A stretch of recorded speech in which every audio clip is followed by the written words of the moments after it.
Dear students, अस्सलाम वालेकुम। Formal methods के इस टॉपिक में मैं आपको वेलकम कहता हूँ। आज हम मैप्स के मुतालिक अपनी डिस्कशन स्टार्ट करेंगे। देखें, बाज़ औक़ात आपके पास इस तरह का सिनेरियो बनता है कि आपके पास जो मुख्तलिफ वैल्यूज़ होती हैं उनको आपस में आपको रिलेट करना पड़ता है। मसलन आपके पास ये भी हो सकता है कि स्टूडेंट्स हों और साथ आपने उनको रिलेट करना हो उनकी सीजीपीए से कि किस स्टूडेंट की सीजीपीए कितनी है।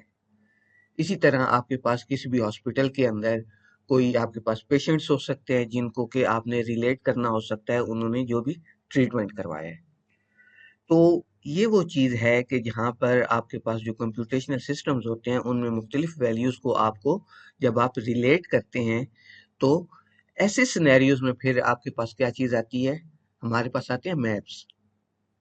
मैप क्या करते हैं कि जैसा कि मैंने पहले बताया कि जब आपको मुख्तलिफ वैल्यूज़ को रिलेट करना पड़ता है तो उसमें मैप्स जो हैं ये आपकी हेल्प करते हैं। ये मुख्तलिफ वैल्यूज़ को आपस में रिलेट करते हैं, एक दूसरे के साथ मैप करते हैं। A map is a specified sort of set which contains a set of maplets. Map के अंदर हमारे पास क्या होता है कि हमारे बेसिकली एक तो चीज़ ये ज़हन में रखें कि ये एक सेट होता है, ठीक है? और इस सेट के जो आपके पास एलिमेंट्स होते हैं उनको हम क्या कहते हैं? मैपलेट्स कहते हैं। अब मैपलेट क्या होता है? Each maplet connects an element of one set to an element of an other set. ये वही बात हो गई जो मैंने आपको पहले बताया कि मैं जो मैप के अंदर क्या चीजें होती हैं कि आप मुख्तलिफ वैल्यूज को आपस में रिलेट करते हैं, मैप करते हैं। तो मैपलेट जो होता है, जो एक मैपलेट होता है, वो क्या कर रहा होता है कि किसी एक सेट के एक एलिमेंट को किसी दूसरे सेट के एक एलिमेंट के साथ रिलेट कर रहा होता है, बाइंड कर रहा होता है, मैप कर रहा होता है। तो उसमें जो पहला सेट होता है उसको हम क्या कहते हैं? डोमेन, ठीक है? और जो दूसरा सेट होता है उसको हम क्या कहते हैं? रेंज। अब जैसे ये फर्ज करें हमारे पास एक टेबल है, ये हमारे पास मुख्तलिफ सेंसर्स हैं, ठीक है? A B C D E F. और यहाँ पे हमारे पास हर सेंसर की एक कंडीशन दी हुई है। मे भी हो सकता है कि ये उसकी करंट स्टेट हो या करंट कंडीशन हो। तो अब हमने करना क्या है? हमने करना ये है कि हमने एक, आप कह लें कि मैप डिफाइन करना है जिसमें कि हम हर सेंसर को उसकी करस्पॉन्डिंग जो कंडीशन है उसके साथ मैप कर सकें, रिलेट कर सकें। तो वो हमने कैसे डिफाइन किया? सपोज हम सेंसर्स के नाम से एक मैप डिफाइन कर लेते हैं। और जैसे मैंने आपको पहले बताया कि ये हमारे पास क्योंकि बेसिकली एक सेट ही होता है तो हमने ये करली ब्रेसेस यूज की हैं। तो पहले आप क्या करेंगे? एक सेट का एलिमेंट लिखेंगे, आगे ये मैपलेट का या मैप का सिंबल होगा ये इस तरह से। और उसके बाद आप क्या करेंगे? दूसरे सेट का वो एलिमेंट लिखेंगे जिसके साथ आपने इस एलिमेंट को रिलेट करना होगा। तो ये बेसिकली आप कह लें कि पहले सेट का एलिमेंट है और ये जो है ये दूसरे सेट का एलिमेंट है। तो यहाँ पे हम क्या कर रहे हैं कि सेंसर ए को उसकी जो कंडीशन है लो, उसके साथ रिलेट कर रहे हैं या मैप कर रहे हैं। इसी तरह सेंसर बी को हम मैप कर रहे हैं नॉर्मल कंडीशन के साथ, सी को भी नॉर्मल के साथ मैप कर रहे हैं और इस तरह एफ को हम दोबारा से नॉर्मल के साथ मैप कर रहे हैं। अब इसी तरह हमारे पास एक और मैप है जिसमें कि हम क्या कर रहे हैं कि ए को वाई के साथ मैप कर रहे हैं, बी को एक्स के साथ मैप कर रहे हैं, सी को भी एक्स के साथ मैप कर रहे हैं और डी को जी के साथ मैप कर रहे हैं। तो बेसिकली मैप्स क्या होते हैं कि ये आपके पास मुख्तलिफ वैल्यूज को आपस में मैप करते हैं या आपस में कनेक्ट करते हैं या बाइंड करते हैं या अटैच करते हैं। अब मैप्स के अंदर हमारे पास कुछ रिस्ट्रिक्शंस हैं। मसलन पहली रिस्ट्रिक्शन क्या है कि all the domain elements in a map are unique. यानी कि जो किसी भी मैप के अंदर जो डोमेन एलिमेंट्स हैं वो यूनिक होने चाहिए। इसकी मैं आपको आगे एग्जांपल बताता हूँ। और दूसरा क्या है कि the ordering of the maplets in is not significant, ठीक है? यानी कि उसके अंदर जो एक मैप के अंदर जो मैपलेट्स की का जो ऑर्डर है, जो उसका सीक्वेंस है, उसकी कोई इंपॉर्टेंस नहीं है। ये बिल्कुल वैसे ही है जैसे सेट्स के अंदर वो क्या नाम है, उसकी कोई सिग्निफिकेंस नहीं होती थी। तो अब हमारे पास ये देखें कि ये हमारे पास एक मैप है एम के नाम से और इसके अंदर हमारे पास ये मुख्तलिफ मैपलेट्स हैं, ठीक है? अब आप यहाँ देखें तो यहाँ हमने डी को पहले लिख लिया जो कि इधर लास्ट पे था, ठीक है? फिर ए को लिख लिया जो कि यहाँ पे फर्स्ट में था। फिर हमने सी को लिख लिया थर्ड पे और बी को लिख लिया लास्ट पे जो कि यहाँ पे सेकंड में था। तो बेसिकली ये दोनों सेम मैप है आपके पास, ठीक है। तो जो मैपलेट्स का सीक्वेंस है या जो उनका ऑर्डर है उसकी कोई सिग्निफिकेंस नहीं होती। अब ये जो पहली बात हमने की है कि all domain elements in a map are unique, इसका क्या मतलब है? देखिए, एक दफा मैं पहले इसको अरेज कर लूं। हमने क्या कहा था कि जो हमारे पास ये एलिमेंट्स होते हैं इनको हम क्या कहते हैं? डोमेन, ठीक है। और ये जो है इनको हम क्या कहते हैं? रेंज। तो जो डोमेन एलिमेंट्स हैं वो यूनिक होने चाहिए, वो रिपीट नहीं हो सकते। इसका मतलब है कि एक वैल्यू जो है उसके साथ एक से ज्यादा वैल्यूज अटैच नहीं हो सकती। मसलन अब यहाँ पे हमने ए के साथ वाई को अटैच किया है, तो अब ये दोबारा आप इसी के अंदर ए के साथ फॉर एग्जांपल जी को दोबारा आप अटैच नहीं कर सकते। तो ये जो डोमेन एलिमेंट्स हैं इनका यूनिक होना जरूरी है, ठीक हो गया जी। और जो एम्प्टी मैप होता है उसको हम यूं शो करते हैं, ठीक है, सिंपल। उसके अंदर हम ये सिंबल लगा देते हैं, ना कोई डोमेन एलिमेंट होता है और ना कोई रेंज एलिमेंट होता है।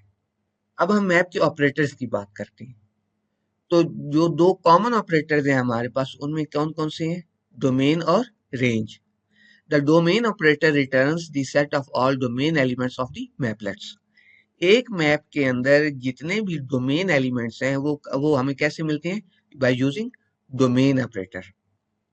मसलन हमारे पास यहाँ पे तीन मैप्स गिवन है, M1, M2 और M3। तो इसको हम लिखेंगे कैसे? Domain of M1 is equal to ABCDE। और अगर आप देखें तो यहाँ पे हमारे पास यही डोमेन है इसकी, CD और E, ठीक हो गया जी। इसी तरह अगर हम M2 की बात करें तो इसमें हमारे पास डोमेन में कौन कौन से एलिमेंट्स हैं? A, F और C। Domain of M2 is equal to AF और C, ठीक हो गया। फिर है हमारे पास range operator. The range operator returns the set of all range elements, ठीक है। डोमेन क्या करता था? डोमेन एलिमेंट्स रिटर्न करता था। और रेंज जो है वो क्या रिटर्न करेगा? रेंज एलिमेंट्स रिटर्न करेगा। तो जैसे यहाँ पे देखें, range of M1 is equal to 1, 2 और ये भी 2, 3 और 4। और यहाँ पे अगर आप देखें तो जो 2 था वो रिपीट हो रहा था, तो उसको हमने 1 टाइम लिख लिया। 1, 2, 3, 4 ये हमारे पास रेंज एलिमेंट्स आ गए। फिर इसी तरह हमारे पास अगर हम बात करें रेंज ऑफ M2, तो वो हमारे पास क्या है? 2, 1 और 7। तो इसको आपने 1, 2, 7 मतलब हमने उसको असेंडिंग ऑर्डर में लिख लिया है। तो डोमेन ऑपरेटर क्या करता है? किसी भी मैप के अंदर जितने भी मैपलेट्स हैं उनकी डोमेन एलिमेंट्स रिटर्न करता है। और रेंज ऑपरेटर क्या करता है? किसी भी मैप के अंदर जो मैपलेट्स हैं उन तमाम के रेंज एलिमेंट्स जो है वो रिटर्न करवाएगा। नेक्स्ट है हमारे पास यूनियन ऑपरेटर, ठीक है। यूनियन ऑपरेटर क्या करता है कि ये हमारे पास दो मैप्स का यूनियन रिटर्न करवाता है। लेकिन यहाँ पे इसके ऊपर एक कंस्ट्रेंट है। वो क्या? The union operator is defined only if no two domain elements are the same. यानी दो मैप्स जो हैं उनका यूनियन कब मुमकिन होगा? जब उन दोनों के अंदर डोमेन एलिमेंट्स जो हैं वो सेम ना हो। और अगर वो डोमेन एलिमेंट सेम हो गए तो फिर हमारे पास यूनियन जो है कोई भी मतलब एक भी डोमेन एलिमेंट दोनों के अंदर सेम हो गया तो हमारे पास जो यूनियन है वो अनडिफाइंड हो जाएगा। मसलन यहाँ पे अगर हम बात करें तो हमारे पास तीन मैप्स गिवन है, M1, M2 और M3। M1 यूनियन M3 में हमारे पास क्या आएगा? M1 में क्या है?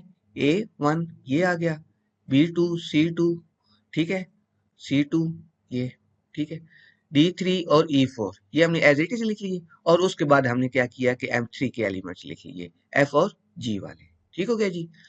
तो यहाँ पे तो हमारे पास M1 और M3 दोनों में कोई भी जो हमारे पास डोमेन एलिमेंट्स थे वो सेम नहीं थे। तो इसका मतलब है कि यहाँ पे हमारे पास यूनियन जो था वो डिफाइंड था, पॉसिबल था। लेकिन अगर आप M1 और M2 की बात करें तो M1 और M2 में अगर आप देखें तो यहाँ पे हमारे पास ये जो A वाला डोमेन एलिमेंट है ये दोनों में सेम है, ठीक है। इसी तरह हमारे पास C वाला एलिमेंट भी सेम है। तो इस वजह से हमारे पास M1 यूनियन M2 जो है वो अनडिफाइंड होगा। अगर आपको याद हो तो हमने पहले कहा था ना कि एलिमेंट्स रिपीट नहीं हो सकते। तो अब अगर यहाँ पे हम M1 और M2 का यूनियन है तो एलिमेंट्स तो रिपीट हो जाएंगे।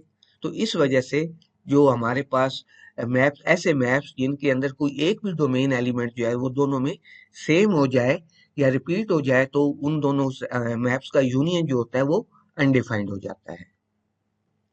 इसी तरह अगर हम M2 यूनियन M3 की बात करें, M2 ये और M3 ये, तो यहाँ पे भी हमारे पास जो यूनियन है वो अनडिफाइंड होगा। क्यों अनडिफाइंड होगा? हमारे पास ये डोमेन एलिमेंट्स जो हैं ये दोनों सेम हो गए। यहाँ पे भी एफ हमारे पास एज ए डोमेन एलिमेंट है और यहाँ पे भी हमारे पास एफ जो है वो एज ए डोमेन एलिमेंट है। ठीक हो गया। नेक्स्ट है हमारे पास ओवरराइड ऑपरेटर। जब कोई भी दो मैप्स जो हैं उनके अंदर डोमेन एलिमेंट सेम हो जाएं तो फिर हम क्या कर सकते हैं, हम ओवरराइड ऑपरेटर यूज कर सकते हैं। और उस केस में फिर हमारे पास जो नया मैप बनेगा उसके अंदर वो जो हमारे पास कॉमन डोमेन एलिमेंट आ रहा है उसकी रेंज के तौर पर कौन सा एलिमेंट आएगा, जो सेकंड मैपलेट के अंदर है। इसकी मैं आपको एग्जांपल बता देता हूँ। जैसे अब अगर आप यहाँ पे देखें तो हमारे पास वही तीन मैप्स हैं, M1 M2 और M3। अब अगर हम M1 और M2 को ओवरराइड करते हैं तो यहाँ पे देखें तो हमारे पास सेकंड मैप कौन सा है, वो M2 है ना। तो अब जब हम इसको करेंगे तो A जो है ये दोनों में है, लेकिन वैल्यू कौन सी आएगी, जो सेकंड वाले मैप के अंदर है। सेकंड वाले मैप से मुराद क्या है कि जो ओवरराइड ऑपरेटर के बाद है। तो ओवरराइड ऑपरेटर के बाद हमारे पास M2 है, तो A वाली वैल्यू जो है कॉमन एलिमेंट उसकी कौन सी वैल्यू आएगी, M2 वाली वैल्यू आएगी। और वो कौन सी है, A वाली, जो ये 2 को जिसके अंदर 2 जो है वो एज ए रेंज है। ठीक है। B कॉमन एलिमेंट नहीं है, ये एज इट इज आ जाएगा। C जो है वो फिर कॉमन एलिमेंट है, तो C को ये C की कौन सी वैल्यू आएगी, ये 2 वाली या 7 वाली? डेफिनेटली 7 वाली आएगी, क्योंकि 7 जो है वो सेकंड वाला मैप है। ठीक है।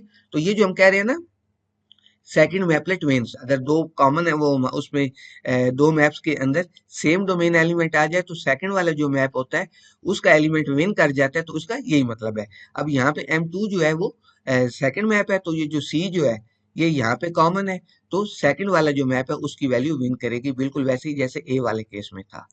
फिर हमारे पास D आ गया, E आ गया। ठीक है। और उसके बाद फिर हमारे पास क्या आ गया, F आ गया, ये वाला। इस तरह अगर हम M3 और M2 की बात करें तो यहाँ पे हमारे पास जो सेकंड मैप है वो कौन सा है, M2 है। ठीक है। तो अब आप देखें कि हमारे पास F इज इक्वल टू 1 आ गया।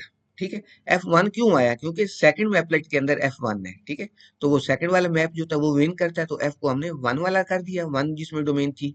इस तरह हमारे पास G आ गया और उस फिर A आ गया और उसके बाद फिर C आ गया। ठीक हो गया जी। F तो चूंकि हमारे पास कॉमन था तो उसमें हमने सेकंड वाले मैप का एलिमेंट लिख लिया, मैपलेट जो था वो यहाँ पे बता दिया। अब आपने करना ये है कि एक दफा प्रैक्टिस के तौर पर यहाँ तो हमने M1 और M2 को मैप किया था, तो आपने जरा M2 और ओवरराइड M1 ये कैलकुलेट करना है। ठीक है।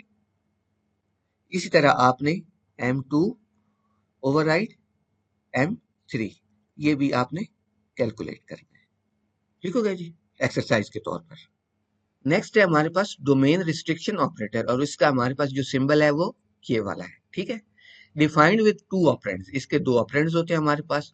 The first is a set and the second is a map. पहला जो इसमें हमारे पास ऑपरेटर होगा जो वो क्या होगा, इसके लेफ्ट साइड पे वो एक सेट होगा। ठीक है। मैप नहीं होगा बल्कि एक सेट होगा। और दूसरा जो इसका ऑपरेटर होगा वो एक मैप होगा। The result yields a map that contains only those maplets whose domain element is in the set. तो इससे हमारे पास जो एक रिजल्टिंग मैप बनेगा उसमें सिर्फ वही एलिमेंट्स, वही मैपलेट्स होंगे जिनकी जो डोमेन है वो इस सेट के अंदर होगी। मैं रिपीट कर देता हूं कि ये हमारे पास डोमेन रिस्ट्रिक्शन ऑपरेटर जो है ये हमें कौन सा मैप रिटर्न करता है, जिसके कि डोमेन, जिसके अंदर सिर्फ वही मैपलेट्स होते हैं जिनके डोमेन एलिमेंट्स जो हैं वो इस सेट के अंदर मौजूद हों। ठीक हो गया। इसकी हम एग्जांपल देखते हैं। तो यहाँ भी उसी तरह हमारे पास तीन मैप हैं, और पहला जो हमारे पास हमने ये डोमेन रिस्ट्रिक्शन ऑपरेटर यूज किया है इसमें हम क्या कर रहे हैं, सेट के तौर पर हम क्या चीज बता रहे हैं, ए सी और ई। ये फिर हमारे पास डोमेन रिस्ट्रिक्शन ऑपरेटर आ गया। M1 हम बताया हमने। तो यहाँ पे हमें जो नया मैप रिटर्न हुआ है इसमें सिर्फ कौन से एलिमेंट्स आने हैं, ए सी, वो तमाम मैपलेट्स जिनकी डोमेन में ए सी और ई है। तो एक हमारे पास ये है ए, ठीक है, सी ये वाला और ई ये वाला। तो जो मैप है हमारे पास रिटर्न हुआ उसमें फिर हमारे पास सिर्फ तीन मैपलेट्स होंगे। बी और डी जो है ये हमारे पास जो कि इस सेट में मौजूद नहीं है, तो ये जो रिजल्टिंग मैप है उसके अंदर ये मैपलेट्स नहीं होंगे। इसी तरह फिर हमने एक सेट बताया ई और एफ, और साथ हमने मैप कौन सा बताया, M2। तो M2 के अंदर आप अगर आप देखें तो हमें कौन से आप कह लें कि मैपलेट्स मिलेंगे, एफ मिलेगा क्योंकि यहाँ पे है। ई जो है यहाँ पे हमने बता दिया लेकिन यहाँ पे नहीं है, तो डेफिनेटली फिर वो हमें रिटर्न नहीं होगा, क्योंकि कोई ऐसा इधर मैपलेट नहीं है जिसकी डोमेन ई हो, ठीक है। तो उसका मतलब है कि उसका तो कोई इफेक्ट ही नहीं है, ठीक है। तो यहाँ पे इसलिए हमारे पास जो मैप रिटर्न होगा उसमें हमारे पास सिर्फ एक ही मैपलेट होगा। और अगर हम एम्प्टी सेट बता रहे हैं डोमेन रिस्ट्रिक्शन ऑपरेटर में, तो हमें मैपलेट भी कौन सा रिटर्न होगा, एम्प्टी मैपलेट रिटर्न होगा। फिर हमारे पास है domain deletion operator. It behaves similar to domain restriction operator but it deletes the maplet in question. मतलब कि यहाँ पे आप जो सेट के अंदर आप एलिमेंट्स बताएंगे, ठीक है, वो तमाम मैपलेट्स जो हैं वो डिलीट कर दिए जाएंगे जिनकी डोमेन ये वाले एलिमेंट्स होंगे। ठीक हो गया जी। जैसे अब अगर यहाँ पे आप देखें तो ए सी और ई हमने एज ए सेट बताया, ये डोमेन डिलीशन ऑपरेटर, और M1 हमने बता दिया। तो इसका मतलब है कि M1 के अंदर से वो तमाम मैपलेट्स जो हैं उनको डिलीट कर दिया जाए जिनकी डोमेन में ए है, सी है और ई है। तो ये भी डिलीट हो गया, ये भी डिलीट हो गया और ये भी डिलीट हो गया। तो रिजल्टेंट जो हमारे पास जो दो मैपलेट्स बचे वो कौन से बचे, बी वाला और ये डी वाला, ठीक है। तो ये यहाँ पे हमारे पास एज इट इज आ गया। इसी तरह हमने यहाँ पे ई और एफ बताया और साथ हमने M2 बता दिया। अब यहाँ पे ई कौन सा है, ई तो कोई भी नहीं है तो इसका कोई इफेक्ट नहीं होगा। एफ देखें तो एफ ये है तो ये हमारे पास डिलीट हो जाएगा। तो बाकी जो दो हमारे पास A2 और C7 जो है वो हमारे पास यहाँ पे रिजल्टिंग मैप के अंदर आ जाएंगे। फिर इसी तरह अगर आप यहाँ पे एम्प्टी वो बता दें सेट, तो जो हमारे पास ओरिजिनल मैप है वो एज इट इज रिटर्न हो जाएगा। तो बेसिकली कहने का मकसद ये है कि यहाँ पे आप क्या कह रहे हैं कि मैपलेट के तमाम elements as it is return किए जाएं, और साथ हम ये बता रहे हैं कि कोई एलिमेंट डिलीट ना किया जाए, क्योंकि जिन एलिमेंट्स को जिस सेट के अंदर हमने डिलीट करने वाले वो बताने थे, एलिमेंट्स बताने थे, उसको तो हमने एम्प्टी छोड़ दिया है। तो इसका मतलब है कि कोई भी मैपलेट जो है यहाँ से डिलीट नहीं होगा। M3 जो है वो हमारे पास एज इट इज रिटर्न होगा। फिर हमारे पास क्या है कि if we apply our map to a particular domain element then the result is the range element. ठीक है, आप क्या करें कि किसी भी मैप को उसका डोमेन एलिमेंट दें तो रिजल्ट में हमारे पास क्या आएगा, उसका रेंज एलिमेंट आएगा। तो आप मैप का नाम बताएंगे, डोमेन एलिमेंट बताएंगे, तो फिर क्या होगा कि उस मैप के अंदर वो मैपलेट जिसका डोमेन एलिमेंट ये वाला होगा उसकी रेंज रिटर्न कर दी जाएगी। तो M2 के अंदर वो मैपलेट जिसकी डोमेन जो है वो एफ है, M2 के अंदर ये वाला मैपलेट हो गया जिसकी डोमेन एफ है, उसकी रेंज रिटर्न कर दी जाएगी कौन सी, 1। इस तरह M3 और यहाँ पे हमने डोमेन क्या बताई, एफ। M3 के अंदर एफ ये वाला मैपलेट हमें आ गया, मिल गया, और इसके अंदर जो उसकी रेंज है वो हमें यहाँ पे 2 रिटर्न होगी। और अगर आप कोई ऐसे डोमेन एलिमेंट बता दें जो उसके अंदर उस मैप के अंदर किसी भी मैपलेट का वो डोमेन एलिमेंट ना हो, तो फिर हमारे पास ये जो है ऑपरेशन, ये क्या होगा, ये अनडिफाइंड होगा। ठीक है, M3 ऑफ एक्स। तो अगर आप देखें तो M3 के अंदर कोई भी ऐसा मैपलेट नहीं है जिसकी डोमेन जो है वो हमारे पास एक्स हो। तो यहाँ पे ये फिर इस केस में हमारे पास ये क्या करेगा, ये अनडिफाइंड होगा। अगर हम VDMSL की बात करें तो VDMSL के अंदर आप क्या करते हैं, मैपलेट्स को कैसे डिक्लेयर करते हैं। उसके लिए हमारे पास एक एरो का सिंबल होता है और उसके ऊपर आप M लिख देते हैं। ठीक है, एरो सिंबल और ऊपर M लिख देते हैं। ठीक है, मसलन अगर आपने एक वेरिएबल डिक्लेयर करना है C के नाम से, सॉरी ये M नहीं है, ठीक है, ये C है।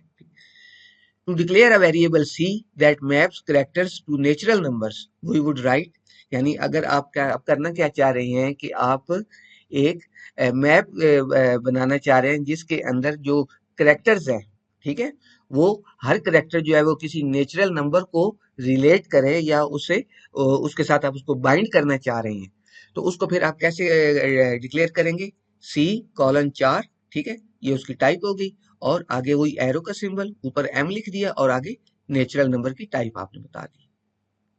तो अब इसका क्या मतलब है कि C के नाम से हमारे पास एक मैप बन जाएगा, कंप्लीट मैप, जिसके अंदर हमारे पास क्या होगा कि इस ऑपरेटर से लेफ्ट साइड पे हमारे पास कोई करेक्टर होगा, फॉर एग्जांपल करेक्टर ए है, ठीक है, और वो करस्पॉन्ड किससे कर रहा होगा, एक नेचुरल नंबर आ रहा होगा, ठीक है, फॉर एग्जांपल यहाँ पे 65 आ सकता है, ठीक है। इस तरह बी जो है वो 66 आ सकता है, and up to so on. मैं अज्यूम ये कर रहा हूँ कि हमारे पास जो कैपिटल ए है शायद उसकी आज की वैल्यू जो है वो 65 है, एग्जैक्ट मुझे याद नहीं है क्योंकि ये कैपिटल और स्मॉल का डिफरेंस होता है। कैपिटल ए जो है उसकी आज की वैल्यू कुछ और होती है, स्मॉल ए जो है उसकी आज की वैल्यू कुछ और होती है। तो सपोज जो कैपिटल ए है उसकी आज की वैल्यू क्या है, 65 है। तो हम ये सपोज करते हैं कि हर करेक्टर जो है वो एक न्यूमेरिक वैल्यू से कोरस्पॉन्ड कर रहा है, तो उसका फिर हमारे पास सिंटैक्स क्या होगा, आप करेक्टर टाइप बताएंगे एरो, उसी तरह ऊपर एम और साथ नेचुरल नंबर। तो ये हमारे पास कुछ इस तरह का मैप बन जाएगा, ठीक है। तो मुझे उम्मीद है कि इन कंसेप्ट की आपको समझ आ गई होगी। अल्लाह हाफिज। डियर स्टूडेंट्स, अस्सलाम वालेकुम। फॉर ऑल मेथड्स के इस टॉपिक पे मैं आपको वेलकम कहता हूँ। इस टॉपिक में हम मैप्स की एक केस स्टडी डिस्कस करेंगे। तो जो हमारी केस स्टडी है बेसिकली वो एक हाई सिक्योरिटी बिल्डिंग के मुतालिक है। तो ये हमारे पास कोई एक बिल्डिंग है जिसके अंदर सिर्फ वो लोग एंटर हो सकते हैं जो कि ऑथराइज्ड है, और बिल्डिंग के अंदर एंटर होने के लिए ज़रूरी है कि हमारे पास जो उसका डोर है वहाँ पे वो जो ऑथराइज्ड पर्सन है जिसने बिल्डिंग के अंदर एंटर होना है वो क्या करेगा कि वहाँ पे अपना यूज़र नेम और पासवर्ड प्रोवाइड करेगा। तो उसके बाद क्या होगा कि डोर ओपन हो जाएगा और वो आदमी जो है या जो भी वो पर्सन है वो बिल्डिंग के अंदर एंटर हो जाएगा। इस तरह बिल्डिंग से बाहर वो निकलेगा, और बिल्डिंग से बाहर सिर्फ वही लोग निकल सकते हैं जो कि पहले से बिल्डिंग के अंदर मौजूद होंगे। और अगर जो यूजर नेम और पासवर्ड है वो इनकरेक्ट होंगे तो हमारे पास क्या होगा कि एक अलार्म बेल जो है वो रिंग की जाएगी, ठीक है, एक अलार्म बजाया जाएगा। तो जैसे ही कोई यूजर नेम और पासवर्ड एंटर करता है अगर वो करेक्ट होगा तो क्या होगा कि हमारे पास सिस्टम जो है वो एक सिग्नल जनरेट करेगा, किस चीज को, डोर को, के जो उस डोर को ओपन कर दिया जाए, ठीक है। इसी तरह अगर वो यूजर नेम और पासवर्ड जो है वो इनवैलिड होगा तो एक सिग्नल जनरेट किया जाएगा, किस चीज का, कि अलार्म बेल जो है वो बजाया जाए या अलार्म जो है वो रिंग किया जाए, ठीक है। तो ये हमारे पास केस स्टडी है, इसको हम मैप्स की मदद से मॉडल करने की कोशिश करते हैं।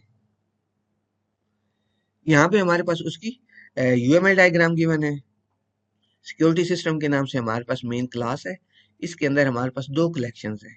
एक ऑथराइज्ड की कलेक्शन है, यहाँ पे हमारे पास वो लोग होंगे जिनको के जो कि ऑथराइज्ड है बिल्डिंग के अंदर एंटर होने के लिए, मतलब ये वो लोग हैं जो कि बिल्डिंग के अंदर एंटर हो सकते हैं। फिर हमारे पास एक कलेक्शन है इनसाइड के नाम से, इसके अंदर हमारे पास वो तमाम लोग होंगे जो कि इस वक्त बिल्डिंग के अंदर एंटर हो चुके हैं। और ये जो ऑथराइज्ड है ये हमारे पास कलेक्शन किस चीज की है, एम्प्लॉय की कलेक्शन है। और एम्प्लॉय को हमने कैसे मॉडल किया है, एक क्लास की मदद से, और उसके अंदर हमारे पास दो डेटा मेंबर्स हैं, नेम और पासवर्ड, और दोनों की टाइप क्या है, स्ट्रिंग टाइप है। तो वो जो हमने कहा था कि जब यूजर नेम और पासवर्ड इनकरेक्ट होगा तो अलार्म बेल जो है वहां पे एक सिग्नल जाएगा, ठीक है। इसी तरह जब वो करेक्ट होगा तो जो डोर है उसको एक सिग्नल जाएगा ओपन का। तो वो जो सिग्नल है हमारे पास उसको हम कैसे मॉडल कर रहे हैं, एक एन्यूमरेशन टाइप की मदद से, और उसमें हमारे पास दो सिग्नल्स हैं, ओपन डोर और एक्टिवेट अलार्म। फिर इस तरह हमारे पास ये जो सिक्योरिटी सिस्टम है इसके अंदर हमारे पास चार मेथड्स हैं। ऐड एम्प्लॉय का मेथड है, ये मेथड क्या करता है कि जो ऑथराइज्ड की लिस्ट है उसमें किसी एक एम्प्लॉय को ऐड कर देता है। यानी जब भी आपने किसी एम्प्लॉय को ऑथराइज करना होगा कि ये बिल्डिंग के अंदर एंटर हो सकता है तो हम ऐड एम्प्लॉय का मेथड यूज करेंगे। इसी तरह ऑथराइज्ड की जो हमारे पास कलेक्शन है उससे किसी एम्प्लॉय को रिमूव करना हो तो उसके लिए फिर हमारे पास रिमूव एम्प्लॉय का मेथड है। एंटर मेथड क्या करता है, इसके दो आर्गुमेंट्स हैं, उसका यूजर नेम होगा और पासवर्ड होगा, ठीक है। तो ये उस वक्त कॉल होगा जब किसी एम्प्लॉय ने बिल्डिंग के अंदर एंटर होना होगा। तो अगर तो वो यूजर नेम और पासवर्ड करेक्ट होगा तो एक सिग्नल जनरेट किया जाएगा, और वो सिग्नल क्या बताएगा, या वो ये होगा कि ओपन डोर, यानी इसका मतलब है कि यूजर नेम और पासवर्ड करेक्ट है, अब दरवाजा खोल दिया जाए, या फिर वो हमारे पास सिग्नल कौन सा होगा, एक्टिवेट अलार्म, यानी अलार्म बेल जो है वो रिंग की जाए। इस तरह हमारे पास एक लीव का मेथड है, जब भी कोई एम्प्लॉय जो है जो बिल्डिंग के अंदर है वो लीव करना चाहेगा तो ये मेथड कॉल किया जाएगा, ठीक है। और ये भी एक सिग्नल जनरेट करेगा। फॉर एग्जांपल ये ओपन डोर का सिग्नल जनरेट कर सकता है, ठीक है, कि दरवाजा ओपन किया जाए और किसी एम्प्लॉय ने किसी एम्प्लॉय ने लीव करना है। तो ये हमारे पास उसकी VDMSL स्पेसिफिकेशन है। टाइप्स क्लॉज के थ्रू पहले हमने स्ट्रिंग की एक टाइप बनाई है और वो कैरेक्टर की सीक्वेंस है, ठीक है। फिर हमने जो हमारे पास एन्यूमरेशन थी सिग्नल वाली, ठीक है, उसको हमने यहाँ पे बनाया है और उसके अंदर हमने कोड टाइप्स बताई हैं, ओपन डोर और एक्टिवेट अलार्म। फिर हमारे पास क्या था कि ऑथराइज्ड के नाम से हमने क्या कर लिया, एक मैप बना लिया है। इसमें हमारे पास जो डोमेन में भी एक स्ट्रिंग है और उसकी रेंज में भी एक स्ट्रिंग है। डोमेन वाली स्ट्रिंग जो है ये किस चीज को बताएगी, एम्प्लॉय का नेम बताएगी। और रेंज वाली जो स्ट्रिंग है ये क्या बताएगी, एम्प्लॉय का पासवर्ड बताएगी। और ये एरो और ऊपर ये एम जो है ये हमारे पास मैप का सिंबल है, ठीक है। फिर हमारे पास ये जो मेन हमारे पास सिक्योरिटी सिस की क्लास थी, ठीक है, या दूसरे लफ्जों में जो ये टाइप थी, इसको हमने कैसे मॉडल किया, यूजिंग स्टेट क्लॉज। और उसमें फिर हमारे पास दो सब फील्ड्स हैं, कौन कौन सी, ऑथराइज्ड वाली जो हमारे पास ये मैप है ये, और इनसाइड। जो ऑथराइज्ड है ये मैंने आपको पहले बताया कि हमारे पास ये मैप है, और जो इनसाइड है ये हमारे पास सेट है, ठीक है, ये मैप नहीं है ये सेट है।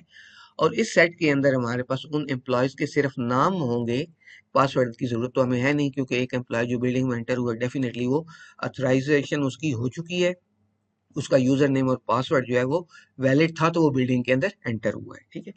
तो यहाँ पे हम क्या कर रहे हैं कि एक सेट बना रहे हैं जिसके अंदर सिर्फ हम उनके नाम स्टोर कर रहे हैं जो कि इस वक्त बिल्डिंग के अंदर मौजूद है।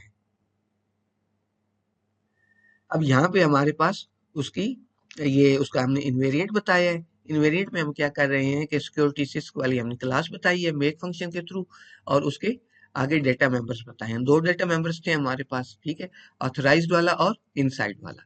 और हम रिस्ट्रिक्शन क्या लगा रहे हैं कि I should be a subset of domain of A. अगर आपको याद हो तो डोमेन ऑफ ए जो था, यानी ऑथराइज्ड जो था उसकी डोमेन, ऑथराइज्ड हमारे पास क्या है, ये मैप है ना, तो उसकी डोमेन जो है, डोमेन में हमारे पास क्या थे, एम्प्लॉय के नेम थे, ठीक है। और आई के अंदर भी हमने क्या कहा था कि ये हमारे पास इनसाइड वाला सेट है जिसके अंदर एम्प्लॉयज के नेम्स हैं। तो ये कंडीशन हमें क्या कह रही है कि किसी भी लम्हे बिल्डिंग के अंदर जो लोग मौजूद हैं ये वही होने चाहिए जो कि ऑथराइज्ड हैं, ठीक है, जो कि ऑथराइज्ड वाला जो हमारा मैप है उसकी डोमेन में है। फॉर एग्जाम्पल जो हमारा ऑथराइज्ड वाला सेट था, ठीक है, उसमें हमारे पास सपोज मैं करता हूँ अली और उसका पासवर्ड है 123, ठीक है। इस तरह रजा और उसका पासवर्ड है 234। इसी तरह आप कह लें कि वसीम है हमारे पास और उसका पासवर्ड है 5 6 और 7, ठीक हो गया। और इन साइड जो है हमारे पास वो हमारे पास एक सेट है, ठीक है, उसमें हम सपोज करते हैं कि अभी अली और रजा ये दो लोग जो है ये बिल्डिंग के अंदर मौजूद है, ठीक है। तो ये कंडीशन ये ये कह रही है कि जो आई के अंदर हमारे पास ये आई वाला जो सेट है इसके जो एलिमेंट्स है that should be subset of domain of A. अब डोमेन ऑफ जो ए है ये ऑथराइज्ड वाला जो हमारा सेट है इसकी डोमेन में हमारे पास कौन कौन से एलिमेंट्स हैं, ये अली, ठीक है, अली, रजा और वसीम। तो ये कंडीशन ये बता रही है कि हमारे पास किसी भी लम्हे बिल्डिंग के अंदर जो लोग मौजूद हैं वो तमाम के तमाम इस सेट का, यानी जो हमारे पास ऑथराइज वाला सेट है उसकी जो डोमेन है उसका सब सेट होने चाहिए, ठीक है। तो बेसिकली वही मतलब है कि किसी भी लम्हे सिर्फ वही लोग अंदर हो सकते हैं बिल्डिंग के अंदर जो कि ऑथराइज्ड है। फिर हमने इनिशियलाइजेशन बताई है और उसमें हम क्या बता रहे हैं कि जब ये सिस्टम इनिशियलाइज होगा तो ऑथराइज्ड वाला जो मैप है वो भी हमारे पास एम्प्टी होगा और इनसाइड वाला जो सेट है वो भी एम्प्टी होगा। फिर हमारे पास क्या है, ऐड एम्प्लॉय का मेथड है। इसमें हम क्या कर रहे हैं कि दो आर्गुमेंट्स इनपुट ले रहे हैं, एम्प्लॉय का नाम और उसका पासवर्ड, और उसको हम ऑथराइज्ड वाली जो हमारा मैप है उसके अंदर ऐड करेंगे। अब ये चीज ध्यान में रखिएगा कि ये हमारे पास ऐड एम्प्लॉय जो है ये ऑथराइज्ड वाली जो हमारी कलेक्शन है उसके अंदर किसी भी एम्प्लॉय को ऐड करेगा, बिल्डिंग के अंदर एंटर नहीं करवाएगा। उसके लिए हमारे पास अलग से एंटर का मेथड है, ठीक है। तो अब यहाँ पे एक्सटर्नल क्लॉज में हमने जो हमारे पास ऑथराइज्ड का मैप था उसकी हमने एक्सेस क्या बताई है, रीड राइट एक्सेस बताई है। और क्यों बताई है, क्योंकि इस एम्प्लॉय को हमने उसके अंदर ऐड करना है, ठीक है। प्री कंडीशन हम क्या बता रहे हैं कि हमारे पास जो नेम है ये वाला that should not be member of domain of authorised. Domain of authorised में हम ऑलरेडी हमारे पास वो उन लोगों के नाम आ गए हैं जो कि ऑथराइज्ड है। तो इसका मतलब है कि ये जो नाम आया है यहाँ पे, ये पहले से इसके अंदर नहीं होना चाहिए। फिर पोस्ट कंडीशन में हम क्या बता रहे हैं कि हमारे पास जो ऑथराइज्ड वाला जो मैप है, उसमें क्या हो कि यूनियन हो जाए ये वाला मैप। ठीक है, अब हमने जो यूजर नेम और पासवर्ड लिया था उसको हमने एक मैप की मदद से शो कर दिया। यहाँ पे हमने उसका ये मैपलेट बताया और ये कंप्लीट हमने एक मैप बना दिया कर्ली ब्रेसेस लगा के। तो अब क्या हुआ कि हमने इसको यूनियन करवा दिया जो ऑथराइज्ड की हमारे पास प्रीवियस वैल्यू थी। तो इससे हुआ क्या कि ये जो नया आदमी आया था या जो नया पर्सन आया था, ये अभी हमारे पास ऑथराइज्ड की जो लिस्ट है उसके अंदर ऐड हो चुका है।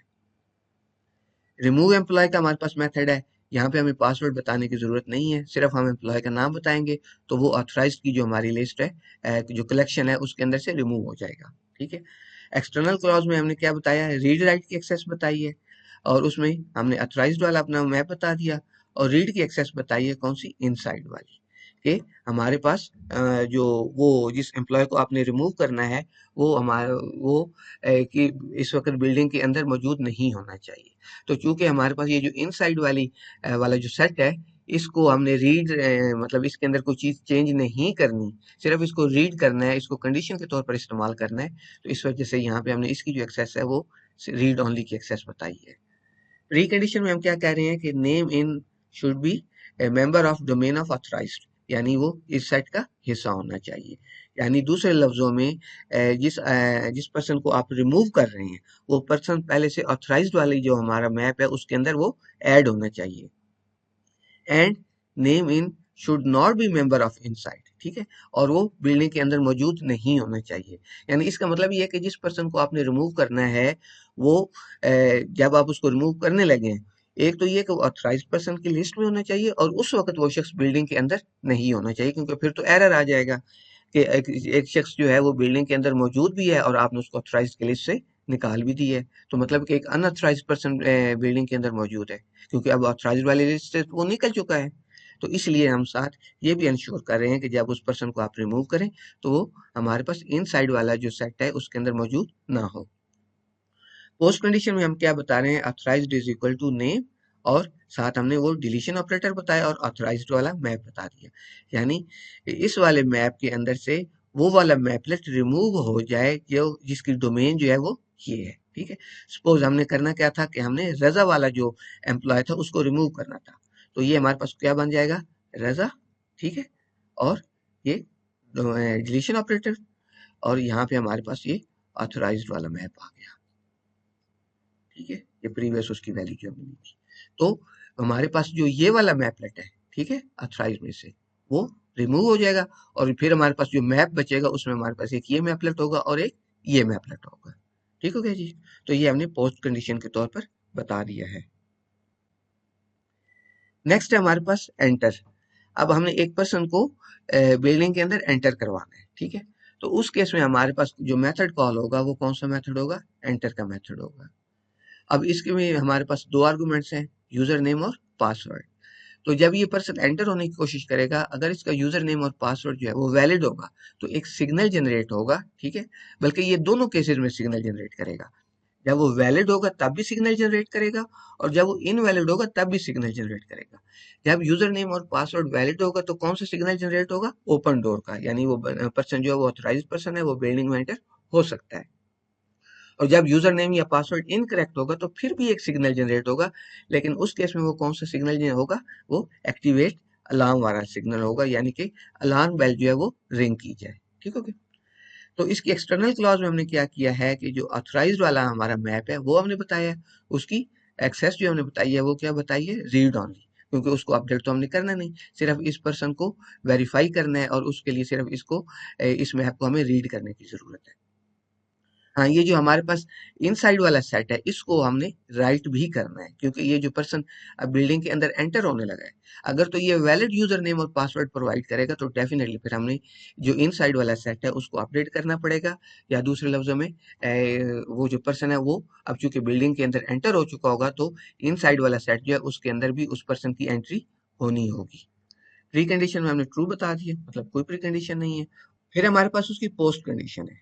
अब पोस्ट कंडीशन में हमारे पास दो चीजें हो सकती हैं। एक तो ये कि वो पर्सन जो एंटर हुआ है वो ऑथराइज था, उसका यूजर नेम और पासवर्ड वैलिड था। और दूसरी को हमारे पास कंडीशन क्या हो सकती है कि उसका यूजर नेम या पासवर्ड इनवैलिड था। तो हमें दो कंडीशंस बतानी पड़ेंगी। तो पहली जो कंडीशन है हमारे पास वो यहाँ से यहाँ तक है, ठीक है।